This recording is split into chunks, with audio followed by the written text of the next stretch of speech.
जय श्री राधे। पूज्य श्री सद्गुरुदेव भगवान के चरणों में प्रणाम। भगवान नाम की महिमा कल्याण पत्रिका से।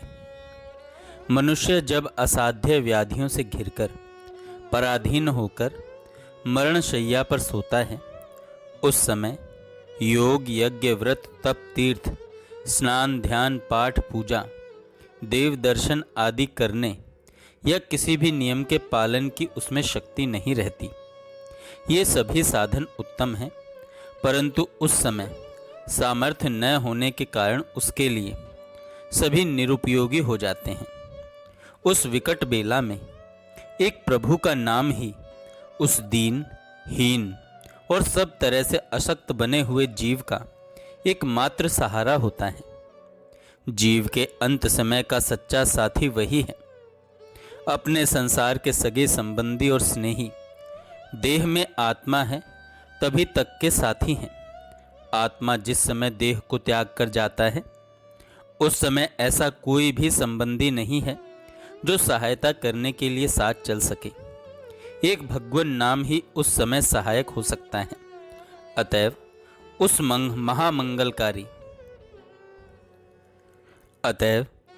महामंगलकारी आनंद स्वरूप प्रभु के पवित्र और दुख नाशक नाम का सदा सर्वदा प्रेम के साथ अधिक से अधिक स्मरण करते रहो।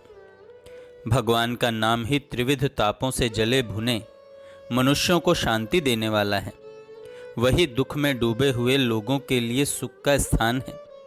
घोर से घोर कर्म करने वाले पापियों को वही पावन करने वाला है। माया के अंधकार में भूल भुलैया में दिव्य ज्योति रूप बनकर वही सच्चा मार्ग दिखलाने वाला है। विष से भरे हुए संसार में वह अमृत है, मीठे से मीठा है और मधुर से भी अत्यंत मधुर है। जिसने एक बार उसका स्वाद ले लिया, उसे फिर अन्य सारे स्वाद रसहीन और तुच्छ लगने लगते हैं। भवसागर में डूबते हुए प्राणी के लिए वह नौका है। मोक्ष मार्ग के प्रवासी का वह सच्चा मित्र है। जीव को प्रभु के साथ मिलाने में वह महान गुरु है। अंतःकरण में रमने वाली मलिन वासनाओं का नाश करने के लिए दिव्य औषधि है। वह भक्तों का दिव्य भूषण है और ऋषियों का परम धन है। उसे जानने वाले जीवन मुक्त होते हैं।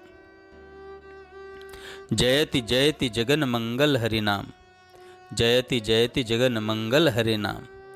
जय हो जगत के मंगल करने वाले हरि नाम की जय हो।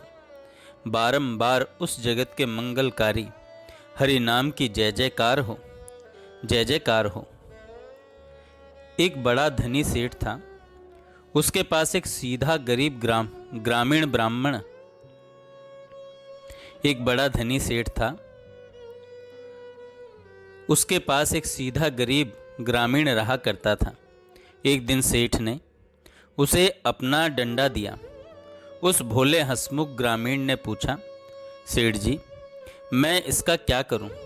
सेठ ने हंसते हंसते जवाब दिया कि इसे तू अपने पास रख। तुझसे बढ़कर कोई मूर्ख कभी मिले तो उसे दे देना। इतने दिन तक अपने पास रखना। उसने कहा, बहुत ठीक। यों कहकर वह चला गया और उस डंडे को लिए गांव में फिरने लगा।